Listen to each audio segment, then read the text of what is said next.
Water is very significant in my and I think a lot of life within the world. Um, it is one of the interesting foundations to understand um, when we are born. A big part of what keeps us safe is water within our mother's womb. Um, and when we're born, there is what is called water breaking.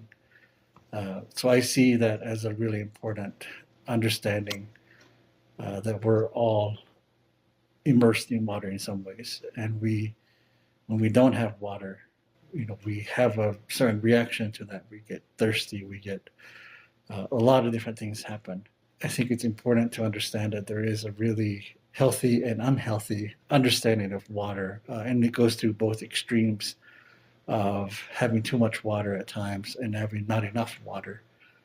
We know what it does to our body, so you can even get overhydrated, which is an interesting thing. I'm not sure if many people have experienced that here, um, but I understand hyponatremia is a big thing, and then when you're getting dehydrated, your body reacts to that. So I think there's a responsibility to water that we have in our body, and it's a reflection of our environment as well. So I definitely understand that water is a very significant life source, and that we have a responsibility to take care of it, and we're taking care of it. It takes care of us. So there's a dual relationship with that, and a responsibility to provide that not just for ourselves but for other people as well. I think water is when we're born and when we're learning, when we have these enculturation moments in our lifetime, we understand that water is what we pray for. It's what our songs are part of that. Our ceremonies are a big part of that. This is something that has always been a consistent thing because, as I mentioned, there was also respect and responsibility to water. That the spiritual part of what makes us Zuni is understanding water has a life and has a presence, and it's a long connection of a lot of these very important spiritual beings and energy that is out there. So I think for the community, we learn about that through song and through the ceremonies that we have here, and also knowing like for newborn child that's one of the things they're welcomed into the family is through water and corn, and you can't have those two without each other. And that's really where a lot of our understanding of this relationship between seeds and water is, and the earth and us. It provides this really interesting understanding. So for our community, I think we have the understanding out there that this water is vital, it's important, and it moves people around. Our river has still in a drought condition. The river hasn't flowed since the 1990s, and without that moving, it's really hard to connect a lot of things for us. And all those really important conversations about and experiences that come from water is important. So I think we're missing a lot of things from the absence of water. A lot of the riparian area is not what it is or what it should be. And what I remember from my childhood, it's a lot different from what it was.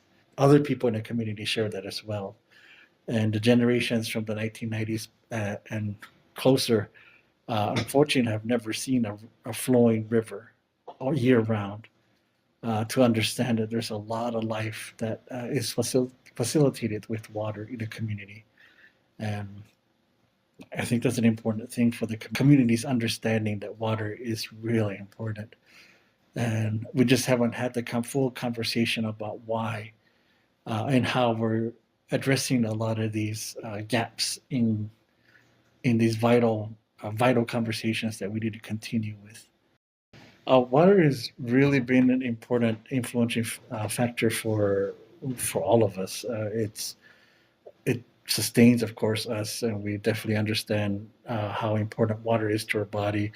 And for me and my family, we understand that water is uh, a huge blessing at times.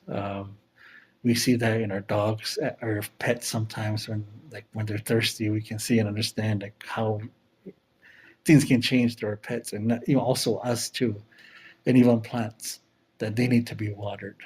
So I think we see this as a really interesting, we're an interesting conduit, I guess, in a way for the living surroundings that don't have the arms and legs that we do.